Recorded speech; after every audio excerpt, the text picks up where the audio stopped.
The Department of Homeland Security is ramping up its efforts to deport migrants from South Texas. More than 12,000 people are currently camped beneath a bridge near Del Rio, Texas. Most of them are from Haiti. Manuel Bojorquez reports. Tonight, a sea of humanity and desperation along the Texas-Mexico border that has overwhelmed the U.S. Border Patrol. A number of agents on horseback can be seen trying to keep migrants from crossing into the country, while threatening them with what appears to be horses' reins or ropes, including families like this one holding a baby when the agents get dangerously close. As they try to pass, the agents said this to them. Hey, you use your women? This is why your country because you use your women. A massive show of force by Texas troopers creating a barricade along the border to stop the thousands of mainly Haitian migrants from arriving in Del Rio, Texas. The Department of Homeland Security is executing what could be one of the largest mass deportations in decades to remove the remaining of the nearly 15,000 migrants at the camp. Today, Secretary of Homeland Security Alejandro Mayorkas warned those coming illegally will be returned. That this is not the way to come to the United States. Trying to enter the United States illegally is not worth the tragedy, the money, or the effort.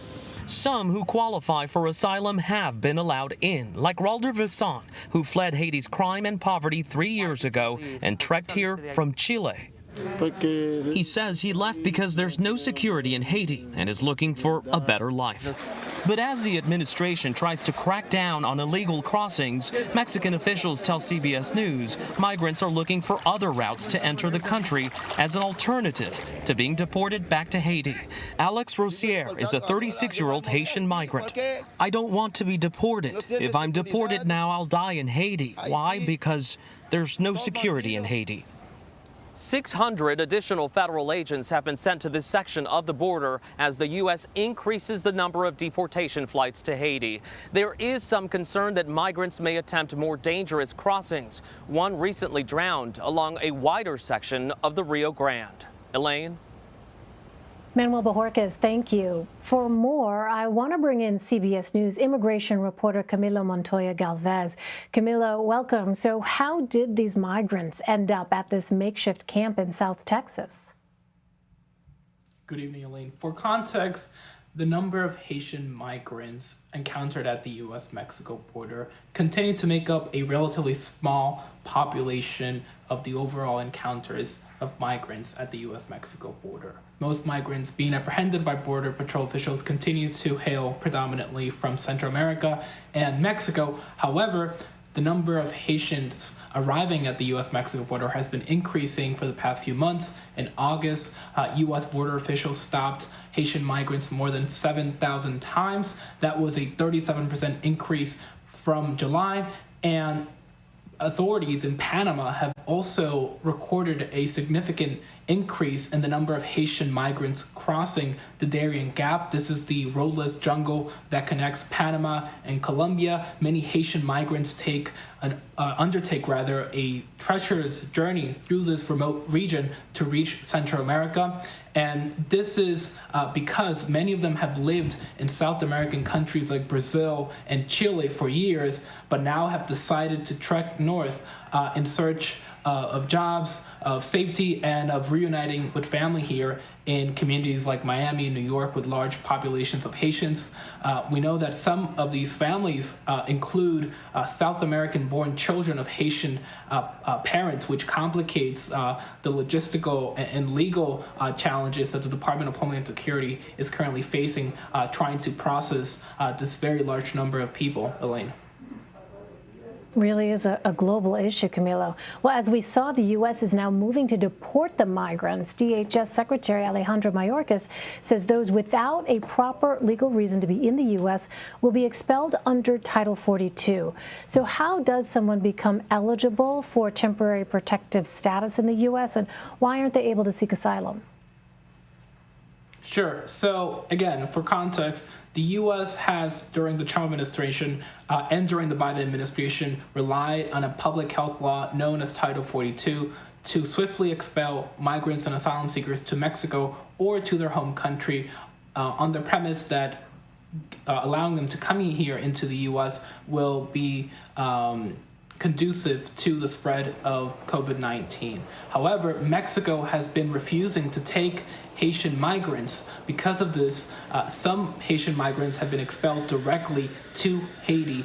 However, those deportation flights were suspended after the August 14th earthquake in that country, but they have resumed last week. So now we are seeing this effort to ramp up deportation flights.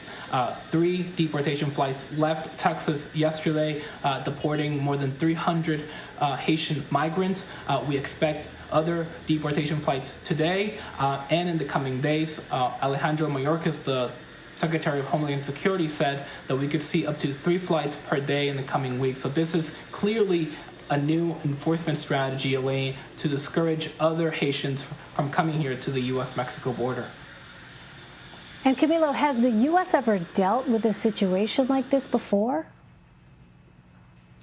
I mean, we've seen sharp increases in migration over the years. Obviously, in July, we saw a 21-year high in migrant apprehensions of migrants from all over the world. But what is unique about this situation is that we've had more than 12,000 migrants basically stay in a refugee camp on the U.S. side of the border underneath this international bridge near Del Rio, Texas. Most of these refugee camps are in Mexico, in places like Matamoros and Reynosa, not here on the U.S. side, where there's usually a shelter system to house them while they continue their immigration proceedings. However, unlike the Rio Grande Valley, El Paso, and San Diego, the Del Rio border sector does not have the infrastructure to shelter and accommodate the number of people that are coming through the border right now. And again, so this is one of the reasons why this situation is unique and why Border Patrol has been surging hundreds of officers to this exact location and relocating some of these migrants to other destinations so they can quickly deport them or give them a notice to appear in immigration court and release them into U.S. communities. Finally, Camilo, what can you tell us about the Biden administration's plan to raise the number of refugees allowed into the United States? Sure. So we learned today that the administration notified Congress that it plans to set a 125,000 person refugee cap during fiscal year 2022. This is a 7-fold increase from the historic low 15,000 person cap set by President Trump before he left office. And this, again, is just a target because it doesn't legally require an administration to resettle a precise number of refugees, but it is the ceiling. It is what administration officials want to aim for. However, that is going to be a massive undertaking because the refugee program here in the U.S. has been gutted really by these Trump-era restrictions over the past 4 years, but also by the coronavirus pandemic, which actually halted admissions of refugees for several weeks last year. So now we know that the administration is looking to provide more funding to the national resettlement agencies that actually integrate these refugees into U.S. communities. So that is going to be a key part of this because raising the cap obviously is an important step to admitting more refugees, but there needs to be logistical and operational steps to be made in order to actually accomplish the goal of resettling tens of thousands of refugees. Right, and as we've talked about so many times, those are daunting challenges when you look at the numbers of people coming in. Camilo Montoya-Galvez, Camilo, always good to see you. Thank you very much. Thanks, Elaine.